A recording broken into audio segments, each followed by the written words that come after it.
সেটা হচ্ছে উনি একাধিক পুরুষের সাথে পরকীয়ায় আসক্ত। ওনার যে সাবেক স্বামী ছিল তার সাথে ওনার ডিভোর্স হয়ে গেছে এইসব কারণে। তো এর মাধ্যমে আমরা যখন উনি এই স্কুলে আসছে, এরপরে আমরা দেখতে পেরেছি বিভিন্ন সময় উনি মোবাইলে বিভিন্ন লোকের সাথে কথা বলে। ইনফ্যাক্ট এখানে যারা স্টুডেন্ট আছে তারাও এই অভিযোগটা আমাদের জানিয়েছে যে ক্লাসে বসে উনি ভিডিও কলে কথা বলে, বা নামাজের যে স্থান আছে ওইখানে ওনারা ভিডিও কলে, দরজা লক করে ভিডিও কলে কথা বলে, স্টুডেন্টদের ঠিক মতো পাঠদান করে না। এরপরে হচ্ছে স্কুলে যে টাইমটা থাকে, আমাদের সরকারি নিয়মে সকাল 10টা থেকে ক্লাস শুরু হয়। উনি সেখানে 10টায় ঠিক মতো ক্লাসে আসে না, উনি 11টা 12টার সময় ক্লাসে আসে। এরপরে স্কুল ছুটির একটা সময় আছে 4টা, সেখানে উনি বিভিন্ন ভাবে ম্যানেজ করে এর আগে চলে যায়।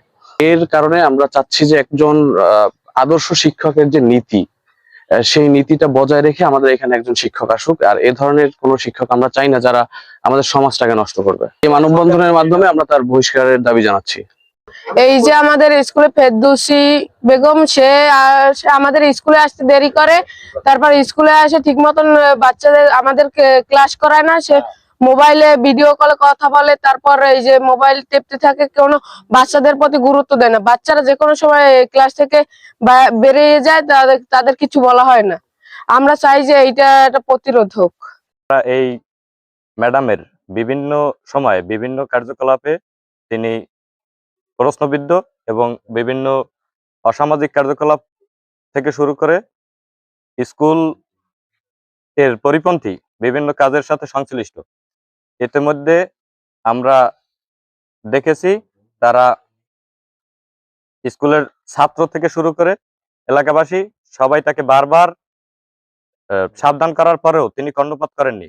তাই আমি চাই এর সুষ্ঠু তদন্তের মাধ্যমে যথাযথ ব্যবস্থা নেওয়া হোক।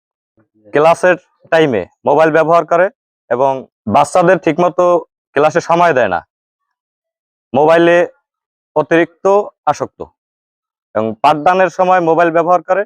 পাঠদানের প্রতি তার কোনো গুরুত্ব নাই বা তার পেশার প্রতি তিনি দায়িত্বশীল আচরণ করেন না।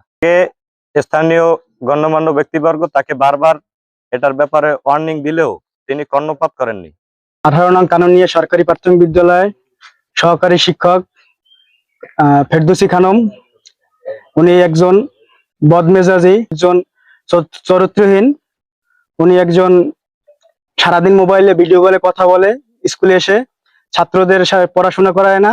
সহকারী শিক্ষক বেগম ফেরদৌসী খানুন চরিত্রহীন। সে স্কুলে আইসা সারাদিন মোবাইলে যে ব্যস্ত থাকে, সে টাইম মতো স্কুলে আসে না, অটাইমে আসে এবং ক্লাসে কোনো ছাত্রছাত্রী ঠিকমতো ক্লাস করে না। সে সারাদিন মোবাইলেই ব্যস্ত থাকে।